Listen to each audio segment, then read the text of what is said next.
Assalamualaikum warahmatullahi wabarakatuh kepada Dr. Nurul Hidayah Liu Abdullah dan sahabat anda sekalian, dan salam sejahtera kepada sahabat yang tidak beragama Islam. Hari ini kumpulan kami akan membentangkan tentang kertas kerja program jati diri pemimpin bagi pelajar Fakulti Pendidikan Teknikal Vocational Universiti Tun Hussein On.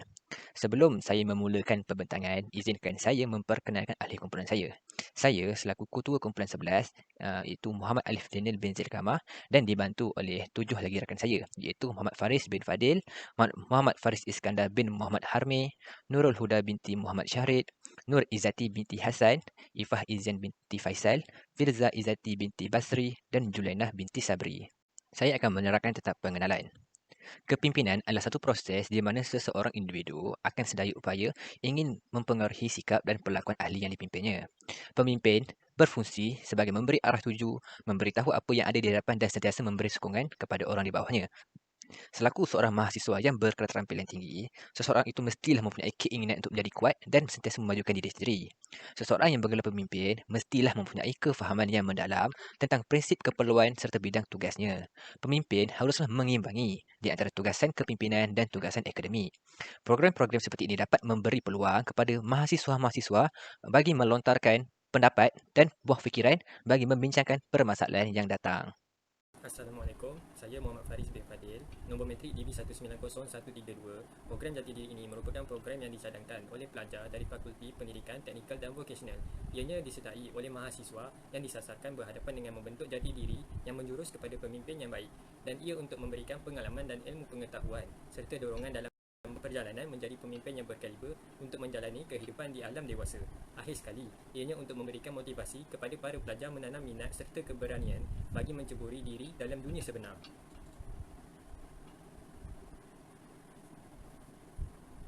Seterusnya, bagi matlamat pula, program jati diri ini terbuka kepada mahasiswa tahun 2 dari Fakulti Teknikal dan Vocational Binaan Bangunan. Yang pertama, ia memberikan penekanan kepada aspek pembentukan jati diri dan mewujudkan sifat keberanian dalam diri pemimpin muda.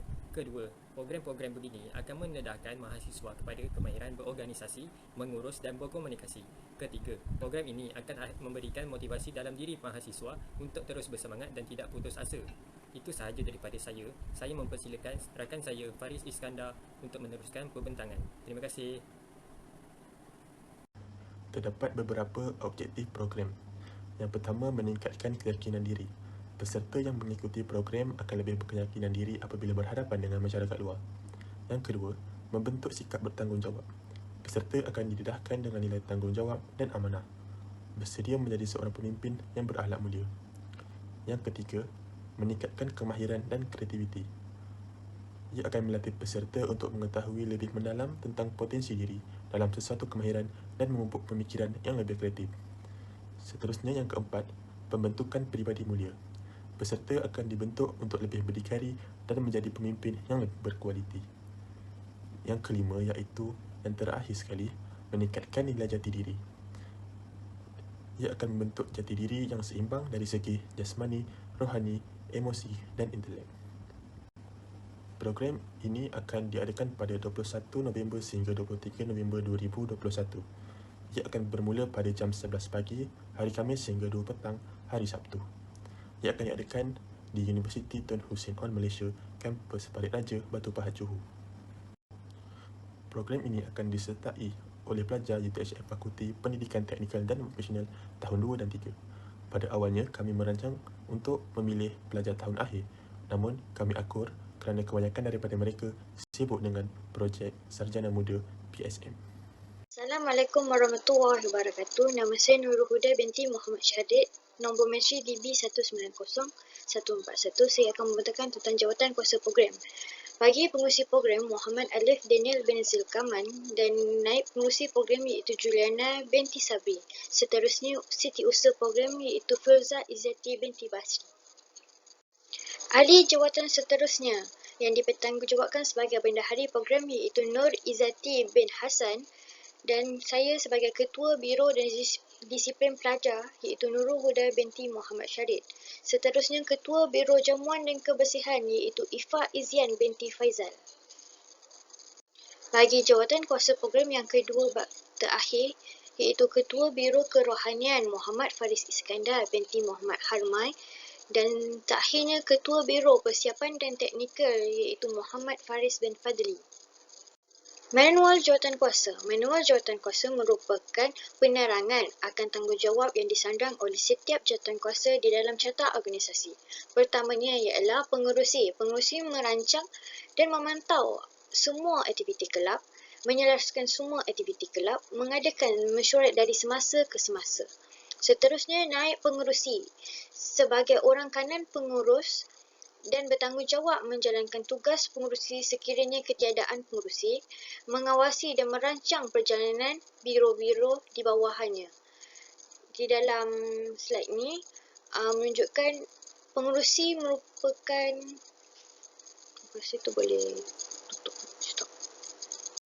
Seterusnya, dua jawatan tertinggi yang penting yang membantu dalam carta organisasi iaitu Setiausaha yang mencatat dan mengedar minit mesyuarat, menguruskan surat menyurat mengenai program yang dilaksanakan, bertugas menjemput eksekutif mesyuarat dan membuat laporan setiap kali program tamat. Bendahari menguruskan segala masalah yang berkaitan dengan kewangan, mengawal aliran wang masuk dan keluar daripada program yang dijalankan, menguruskan resit-resit pembelian dan pembayaran, dan terakhir sekali membuat laporan kewangan setelah tamat program yang dijalankan. Assalamualaikum warahmatullahi wabarakatuh. Saya Ifa Izzan binti Faisal. Saya akan meneruskan pembincangan ini tentang tugas-tugas biro. Antara biro yang bertugas adalah Biro Kawalan dan Disiplin Pelajar, di mana tugas biro ini adalah menjaga disiplin para peserta agar dalam keadaan terkawal. Seterusnya adalah melaksanakan dan memastikan aktiviti berjalan dengan lancar seperti yang dirancang. Seterusnya adalah memantau keselamatan murid sepanjang program dijalankan. Biro seterusnya adalah Biro Jamuan dan Kebersihan, di mana tugas bagi biro ini adalah memastikan kebersihan kawasan sekitar program itu dalam keadaan bersih sepanjang program dijalankan. Seterusnya memastikan menu yang dirancang, ditetapkan itu mencukupi.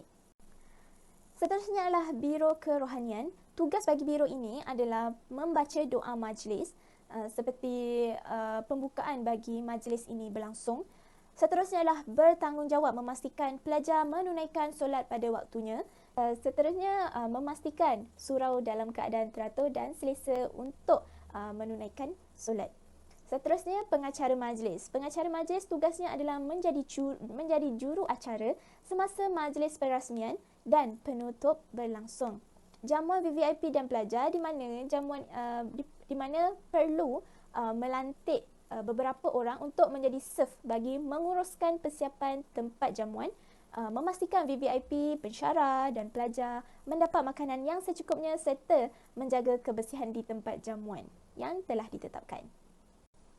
Untuk melaksanakan program yang sebegini, kita juga perlu melantik ahli jawatankuasa bagi kebersihan dan keselamatan, pendaftaran serta penggambaran. Tugas bagi kebersihan dan keselamatan ini sama seperti Biro Kebersihan tadi, di mana perlu memastikan setiap kawasan itu dan persekitaran di situ dalam keadaan bersih, sentiasa bersih, serta memantau keselamatan pelajar agar pelajar tersebut mengikut segala peraturan yang telah ditetapkan.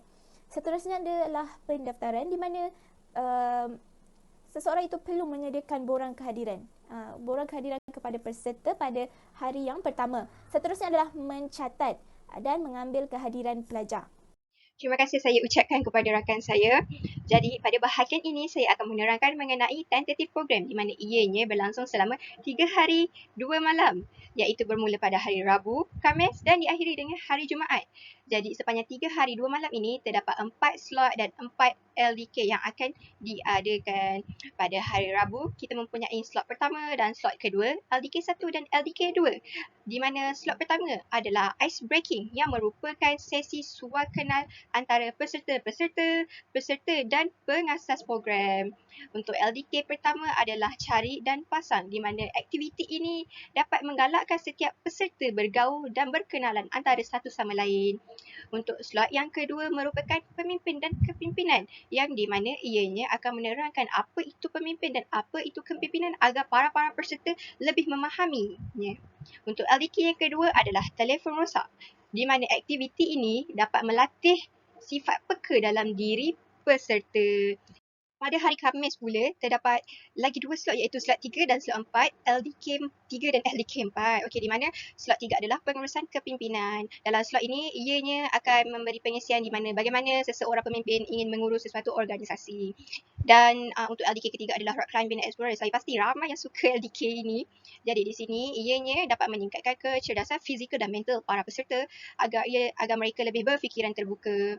Untuk slot yang keempat merupakan persediaan sebagai seseorang pemimpin, di mana bagaimana seseorang yang ingin menjadi pemimpin dan apakah ciri-ciri untuk menjadi seseorang pemimpin. Ianya akan dikongsikan pada slot yang keempat. Untuk LDK keempat adalah ciptaan, di mana aktiviti ini dapat menjadikan seseorang pemimpin itu perlu mempunyai wawasan atau berpandangan ke hadapan.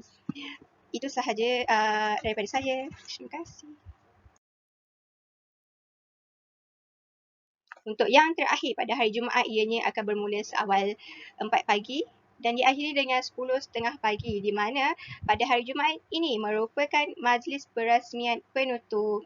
Jadi itu sahaja tentatif program daripada saya. Saya akan serahkan kepada rakan saya yang seterusnya. Terima kasih. Kini saya Nur Izzati binti Hassan membentang lalu belanjawan program pengurusan kewangan. Sebenarnya kepentingan bajet dalam program juga perlu dianalisis secara deskriptif dengan menggunakan peruntukan, pengiraan dan juga model pengagihan sumber kewangan. Bilangan pertama adalah senarainya, iaitu pengangkutan bas yang akan disewa dalam mengikut pembahagiannya dalam perbelanjaan, jumlah hitungan dan juga sumber kewangan. Okey, anggaran bagi seorang peserta adalah berkadaran RM52. Jadi bilangan peserta hanya 40 orang dan staf pengirim hanya 3 orang. Jadi jumlah hitungan adalah berkadaran RM2,236. Sumber kewangan daripada hasil dapatan melalui peruntukan wang sumbangan dan juga bantuan transformasi UTHM. Selain itu adalah kutipan peserta iaitu daripada pelajar dan staf pengirim itu sendiri, di mana kami akan meletakkan jumlah yuran ataupun yuran program yang berkadaran kurang daripada RM100, hanya dalam lingkungan RM50 hingga RM60 sahaja. Okey, yang kedua adalah penginapan bermalam pelajar. Adalah mengikut tidak sama ya dengan penginapan bermalam bagi pengirim dan staf kerana bilik mereka berlainan. Jadi pelajar hanyalah dia lebih murah sedikit berbanding sewa penginapan bermalam oleh peserta staf. Okey, yang daripada pelajar adalah RM42 kalikan dengan 40 dicampurkan pula dengan penginapan peserta pengirim adalah berkadaran RM45 kali dengan 3 orang. Okey, jumlah pada pelajar hanyalah RM1,680, manakala bagi peserta pengirim adalah RM135. Okey, senarai yang ketiga ini adalah merujuk pada peruntukan makanan dan juga minuman bagi mereka yang akan menyertai program ini. Di situ hanya menggunakan RM2,304 di mana kita ambil package ya.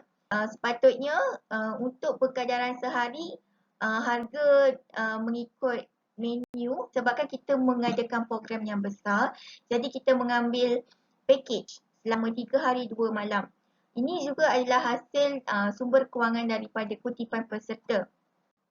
Senarai yang keempat adalah pembayaran fasiliti, peralatan dan kemudahan perkhidmatan bagi pelajar dan juga pengirim. Setiap peserta akan dikira RM15 seorang. Jadi kita punya jumlah kewangan hanya peruntukan kurang daripada RM1,000 iaitu RM600.